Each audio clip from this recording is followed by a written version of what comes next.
हरियाणा सरकार 10,000 युवाओं को नौकरी देगी, पर इजराइल में। पूरे भारत में बेरोजगारी की दर हरियाणा में सबसे ज्यादा है और अभी हरियाणा में चुनाव आने हैं। 40,000 45,000 नौकरियां इन लोगों ने ये लोग दे पाए हैं अपने 4.5 साल के शासनकाल में। दूसरा जो इनका ये कौशल निगम वाला जो सिस्टम है, ये शुरुआत से ही मुझे लगता है कि एक बहुत बड़ा इस पे सवालिया निशान खड़े हो चुके हैं। मोदी जी ने कह दिया है कि मोदी ही गारंटी है, तो मुद्दे की जरूरत क्या है? तो वो गारंटी किसी चीज की तो नहीं, होगी। उस मोदी ही गारंटी है, किसी चीज की पूछने की जरूरत नहीं है। हरियाणा सरकार 10,000 युवाओं को नौकरी देगी, पर इजराइल में। इजराइल का अब तक आप अपन नाम सुनते थे कि वहां पर वार हो रहा है, हमास के साथ लोग मारे जा रहे हैं। तो वहां कंस्ट्रक्शन कंपनी में 10,000, यानी कि हरियाणा सरकार जो है बीच में एजेंट बनेगी, 10,000 युवाओं को वहां कंस्ट्रक्शन कंपनी जो है वहां पर नौकरी देगी, जिसके लिए योग्यता 10वीं पास है। और ये सब कुछ जो करेगी वो हरियाणा रोजगार कौशल निगम के तहत करेगी, जिसकी तनख्वाह इजराइल के हिसाब से 1.25 लाख के करीब उनकी तनख्वाह होगी। तो इसको आप कैसे देखते हो कि क्या आने वाला जो चुनाव है, एंटी इनकम्बेंसी, क्या उसको लेकर के किया जा रहा है? देख धनखड़ जी, ऐसा है कि ये जो कौशल निगम बना रखा है इन्होंने, इसके तहत ये 10,000 लोगों को इजराइल भेज रहे हैं। और ये जो चीज़ है, प्रोसेस है, ये उस समय शुरू हुआ था जब इजराइल ने भारत के प्रधानमंत्री से मुलाकात करी थी और उन्होंने कहा था कि हमें स्किल्ड लेबर की ज़रूरत है। तो स्किल्ड लेबर, चूंकि भारत में तो लेबर की तो कोई कमी है नहीं, आप एक ढूंढो 1,000 मिल आएंगे आपके पास नौकरी मांगने। इजराइल में जो भेज रहे हैं ये, उसमें हरियाणा से 10,000 युवाओं का चयन होगा। उसके पीछे एक कारण है। कारण ये है कि पूरे भारत में बेरोजगारी की दर हरियाणा में सबसे ज्यादा है और अभी हरियाणा में चुनाव आने हैं। 40,000 45,000 नौकरियां इन लोगों ने ये लोग दे पाए हैं अपने 4.5 साल के शासनकाल में। अगर ये लाख नौकरियां भी देते तब भी बहुत थोड़ी थी, तो दे ही कम पाए हैं एक तो। दूसरा, इनके जो आयोग हैं वो जिस तरीके से काम करते हैं, वो जो कमियां छोड़ते हैं वो हाईकोर्ट में अटक जाती हैं। तो ऑलमोस्ट नौकरी का तो हरियाणा में बुरा हाल है ही, इसमें तो कोई दो राय नहीं है जी। और जो बेरोजगारी की आपने बात की, अगर मैं सरकारी आंकड़े की बात करूँ, जो पार्लियामेंट की टेबल पे रखा गया, विधानसभा में रखा गया, 2014 के बाद 500% से ज्यादा बेरोजगारी हरियाणा के अंदर हो चुकी है। पूरे इंडिया में सबसे ज्यादा, और हरियाणा में जींद में सबसे ज्यादा है।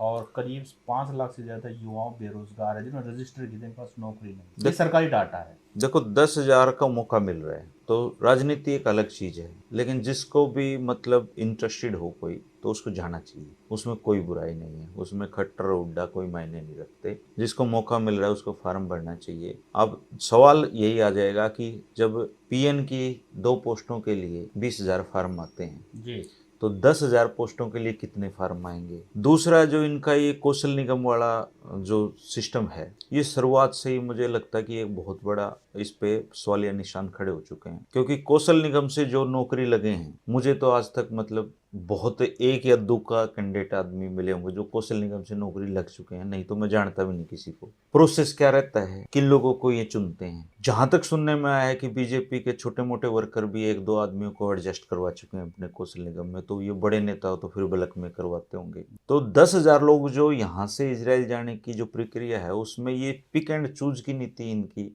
क्या रहेगी? क्या वही प्रोसेस रहेगा जिसका आज तक किसी को पता नहीं हरियाणा में? भाई, जिसको नेता मंत्री जिसको चाहेंगे उसको सिलेक्ट करवा देते हैं। ये अगर ये रहेगी तो फिर इसका मतलब ये है कि बीजेपी से जुड़े हुए लोग ही जाएंगे वहां पे। जी। इसका एक पहलू धर्मेंद्र जी ये भी, हरियाणा में एक शोर ये भी मचता है कि जब नौकरियों की बात आती है या नौकरी लगाने वाले की बात भी आती है, तो वो बाहर से इंपोर्ट किए जाते हैं, दूसरे स्टेट से इंपोर्ट किए जाते हैं। नौकरी मिलती है, लिस्ट के अंदर देखते हैं तो बाहर की, और हमारे युवाओं को नौकरी के लिए बाहर जाना पड़ेगा। देखो, ये तो है, हमारे युवा तो नौकरी के लिए बेचारे बाहर जा ही रहे हैं। आप पूरा जीटी रोड बेल्ट निकल जाओ, रोड समाज में आपको ढंग का पढ़ा लिखा युवा मिलना ही मुश्किल है, सब बाहर जा रहे हैं। इवन कैथल, कुरुक्षेत्र, जो जाट समाज के बच्चे भी हैं या दूसरे समाजों के बच्चे भी हैं, वहाँ यूथ विहीन हरियाणा हो चुका है। वहाँ है ही नहीं, युवा ही नहीं मिलेंगे आपको गाँव में। या तो बुजुर्ग मिलेंगे या उन युवाओं की बीवियां मिलेंगी या बच्चे मिलेंगे, युवा नहीं है। तो ये 6-7 जिले तो पूरे खाली हो रहे हैं। पिछले 2-3 साल से आप रोहतक में भी देख रहे हो, हिसार में भी देख रहे हो, ऐसा कोई गांव नहीं है जिससे अब 10-12 युवक पिछले इन 2-4 सालों में ना गए। तो आने वाले समय में तो ये तो इजराइल अभी भेज रहे हैं, लोग तो पहले से ही जा रहे हैं बेचारे। अच्छा, एक सरकार को कहते हैं कि जो सरकार होती है वो एक वेलफेयर स्टेट होती है, यानी कि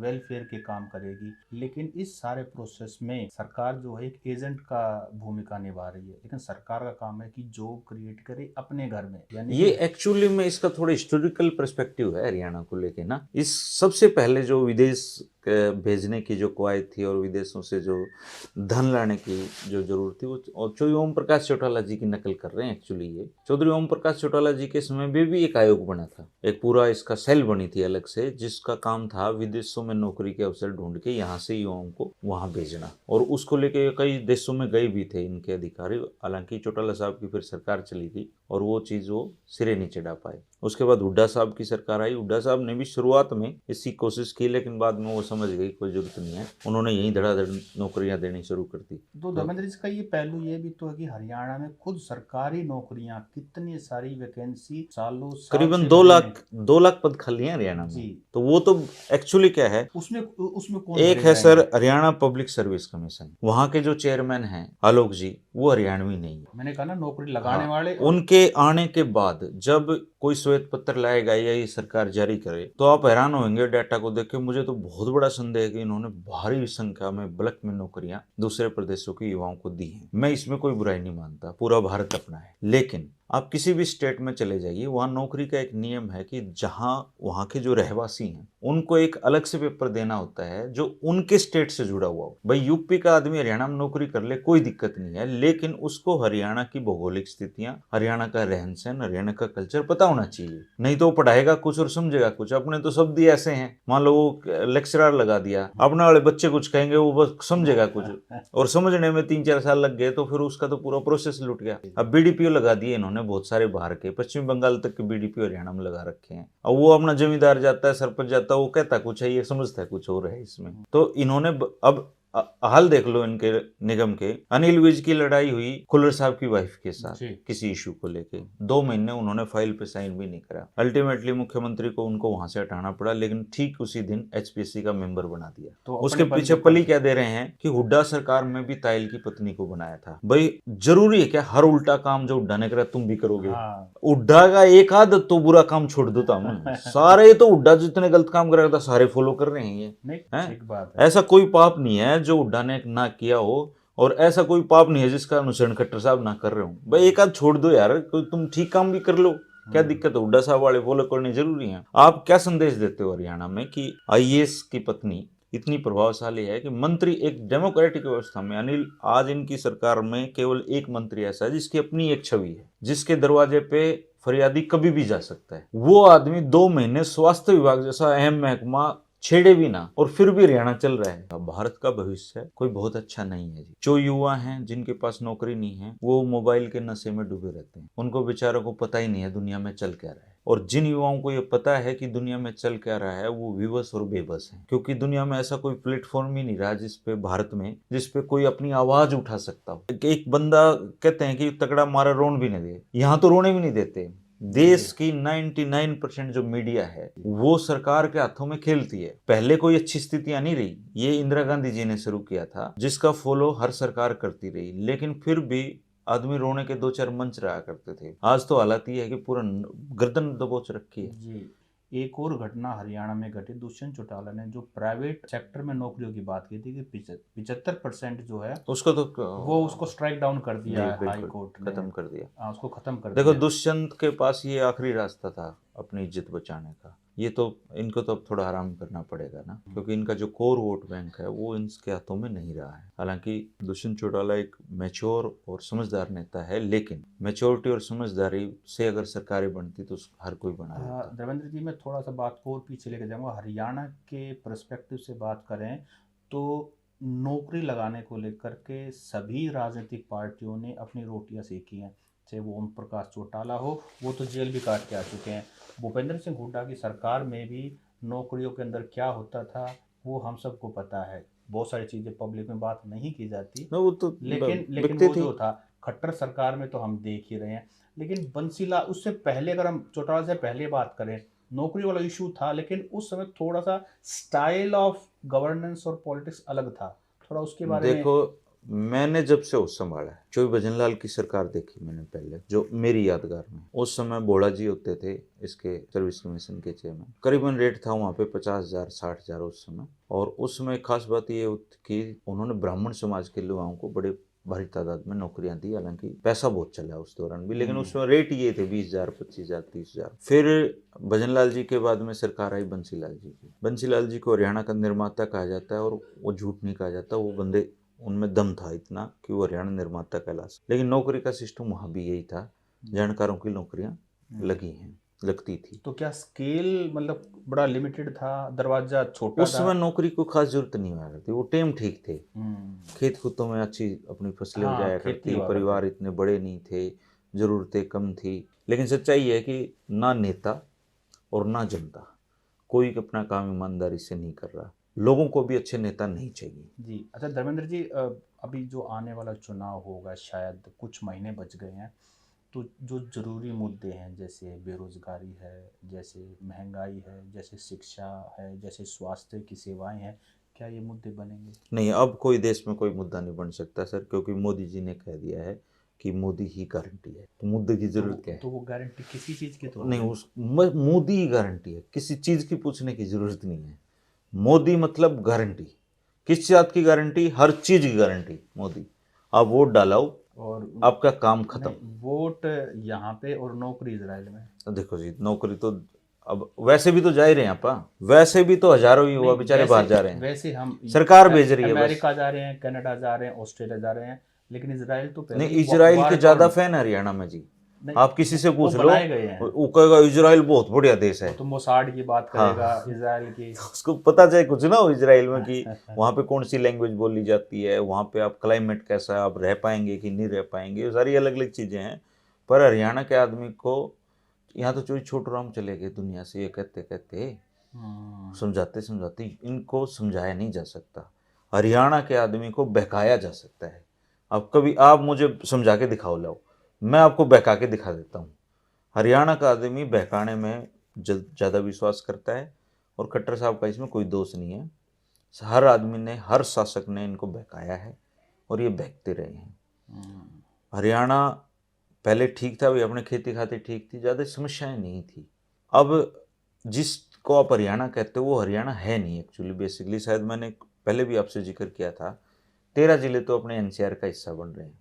इनकी ज़मीनें धीरे धीरे करके कमर्शियल हो रही हैं, यहाँ पे कुछ बचेगा नहीं। अब आप जिस शहर में रहते हैं रोहतक में, वो क्या हरियाणा जैसा दिखता है? कहाँ है पुराना रोहतक अपना? है ही नहीं कुछ भी। हरियाणा की डेमोग्राफी चेंज हो गई है सर। हरियाणा अब प्रवासी जो लोग हैं उनका प्रदेश बनता जा रहा है जी। आने वाले समय। अब देखो, जहाँ अपने मुख्यमंत्री छठ पूजा जी कर रहे हैं, जी। खट्टर साहब ने पीछे की है छठ पूजा, शायद हुड्डा साहब ने भी 1-2 बार छठ पूजा में हिस्सा जी। लिया और था। सोनीपत में तो कुछ ऐसे गांव हैं जहां पर जो सरपंच बनता है वो भी बिहार से बनता बिहार से बनते हैं, देखो कितनी बड़ी बात है। तो अपना तो बिहार से बहू नहीं लाते थे, है। तो अब तो वो जो रिश्तेदारियां हैं वो प्रगाढ़ होती जा रही हैं। अब ज़्यादा दूर जाने की जरूरत नहीं, यही मिल जाएंगे वो। तो डेमोग्राफी चेंज हो रही है। बाकी सीधी और सच्ची बात दिल की बताता हूँ मैं, जिसका 2 पैसा का भी जुगाड़ है वो बाहर निकल रहा है, और ये कोई बुरी बात नहीं है। 10,000 को भी मौका मिल रहा है तो जाना चाहिए इन्हें भी। पूरे क्या करें, कुत्ते ही मारते हैं, अंडे हैं, कर क्या रहे हैं। अब किसी गांव में चले जाओ, हमारा यूथ बर्बाद हो चुका है। सारे तो हुक्का पीते हैं, सारे मोबाइल, हुक्का पियेंगे 5 जने बैठे मोबाइल देखते हो, कुड़ कुड़ कुड़ कुड़ कुड़ कुड़। कितने गांव में बड्डे चौधरी हैं जी वो ना, उनके माँ बाप कह रहे कि भाई तू क्यों हुक्का पड़ने लग रहा है, साले मार तड़े उसका। हमारा जो यूथ है टोटली बर्बाद है, गाँव का युवा जी। मैं तो हर गांव, आप कितने गांव में जाते हैं आप देख लो ना, बता भाई ओके भी ना क्या उसके कब्जी हो रही है उसको, लेकिन करते हैं हमारे। और शान बताएंगे, ओका शान है, कहाँ की शान है ओका? गांव में अब वो पहले जैसा माहौल नहीं रहा, और उसका एक मेन कारण रोजगार नहीं है। रोजगार ढूंढने की भी कोशिश नहीं करते। इंस्टाग्राम पे रील बनाने से जिंदगी चलेगी नहीं। ये आज समझ लो, कल समझ लो, परसों समझ लो, 10,000 भी तो ससुरे जाएंगे, क्या दिक्कत है? इनको भेजो, जा भाई भर फार्म। मान लो ये, हालांकि मुझे शक है कि बीजेपी से जुड़े हुए लोग इजराइल नहीं जाएंगे कौशल निगम में, क्योंकि इनको तो यही मिल जाती है नौकरी, तो ये इजराइल क्यों जाएंगे? तो दूसरे भी जितने भी हैं जो किसी सरकार से ना जुड़े हुए हैं, उनको ये फार्म भरना चाहिए, और इजराइल जरूर जाना जी। चाहिए। अच्छा धर्मेंद्र जी, बिल्कुल सही बात की। एक आपने बहुत ज़रूरी बात की कि हमारे जो युवा हैं उनको नौकरी ढूँढने भी नहीं जाते। तो ट्राई ये नहीं करते जी। आपने आपने बात की एटीट्यूड की, ये एटीट्यूड की बात बिल्कुल सही है। जैसे हमारे यहाँ गुड़गाँव है, गुड़गाँव में बहुत सारी मल्टीनेशनल कंपनीज़ हैं, तो उनसे जब बात की गई कि एचआर से बात की गई कि आप हमारे लोकल बंदों को तो लो। करना नहीं चाहते उन्होंने कहा लोकल कि बंदा आपके काम। बच्चे वेल क्वालिफ़ाइड हैं, बहुत सारे आते भी हैं, लेकिन एटीट्यूड की प्रॉब्लम है। वो इकट्ठे हो जाते हैं और उसके बाद जो है ना बाकी किसी को काम नहीं करने देते। एक एटी नहीं, मैं सबके बारे में बात नहीं कर रहा वो हूँ, लेकिन ज्यादा तादाद ऐसी है, ज़्यादा तादाद ऐसी अपने वाले काम नहीं करना चाहते। एटीट्यूड की प्रॉब्लम हाँ, है। लेकिन जो लोग काम करना चाहते हैं उनको ये सरकार काम दे भी नहीं रही। अब एक बंदा जो डिजर्विंग है, बहुत मेहनती लड़का है, और वो सरकारी नौकरी उसका एक एम है, तो बुरा एम नहीं है वो। वहाँ जिम्मेदारी बन जाती है सरकार की उसको रोजगार देने की।